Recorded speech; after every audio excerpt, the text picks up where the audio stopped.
Hello, my name is Rafał Włosek and I'm a game designer from Poland. I'm making this video because I want to share with you with my opinion about what does it mean to be a good game designer. Many times in the internet I see that game development companies are looking for game designers that are specialized in some particular type of a game, like FPS shooter, RPG game, strategy game, and so on.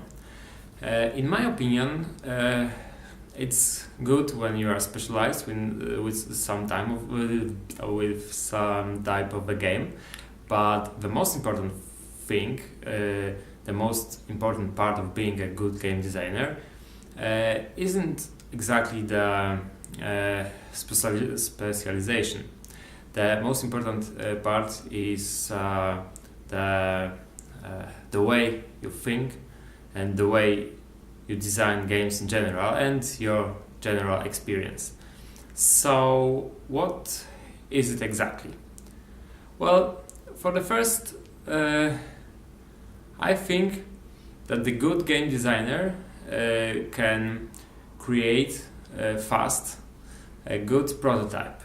It's very important to create a good game prototype as soon as possible, because the game prototype will show you what are the strong and the weak parts of your game, and what's most important, will show if it is a good idea to continue creating it and designing it. So it should be the first thing that a good designer would do. Another thing that is very important for a good game designer is that you're always trying to see the game as a whole.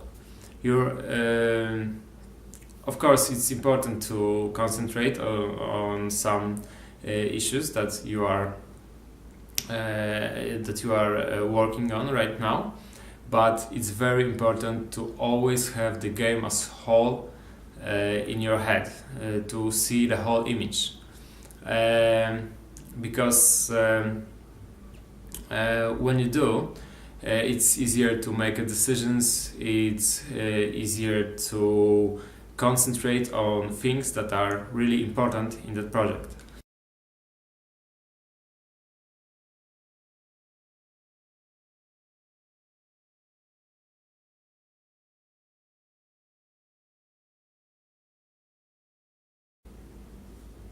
Good game designer is always open to criticism. He's not only open to criticism, he's looking for it. When he's hearing about his game, he's not interested about things people like. If they like it, it's good. They should stay. But the most important part is what they don't like.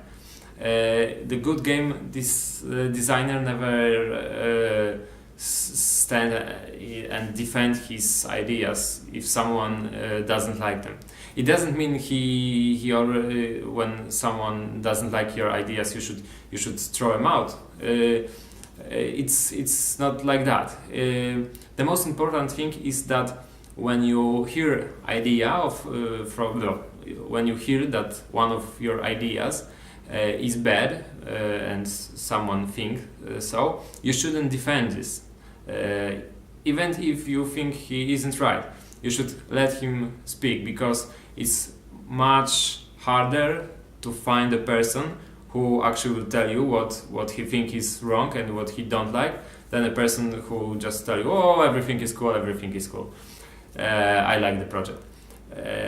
So the good game designer is always open to criticism, and he's longing for criticism.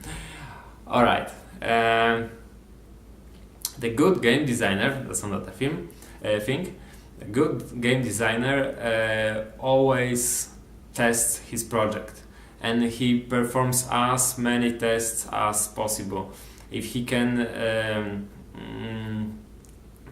get someone who will play his game, even if it is very early version, he will give him this game and let him play, because the more you test the game, the more problems you discover, and the earlier you discover that problems, the better, because some of them, well, that's obvious, I think, self-explanatory.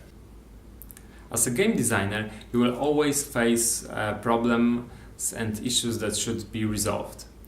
And when you are resolving those problems, you should always strive to achieve the resolution with the least work of the team and resources needed. Sometimes you want to put more resources and more work to resolve some issue because it's very important for the game, but you have to always remember that if something can be done easier and it doesn't break anything in the game, you should do it the easier way. It's always a good deal. And as well as in previous cases, it helps very much if you remember my first advice and have the whole project in your head and see the whole image always, all the time. The good game designer never attached to his ideas too much. Well, that's obvious. When you have a good idea, you always like it. You don't want to drop it, and it's a good thing because that's something that drives you and make you want create games. But on the other hand, it could be a problem because you can get attached to the ideas that are not so important for the whole game. You should always remember that the most important thing is the big image, the big picture of the game. So don't get attached to your ideas. If they are fail, if people don't like that ideas, just drop them. And the last thing from my list. When you are creating a game, you should always remember that you are not the only person working on this project. There are graphics, programmers, musicians, and many more people who put a lot of effort in this project. So you should always remember not to waste their work. Well, that's all. Thank you for your time. Thank you for watching this video, and I hope you enjoy it. Bye.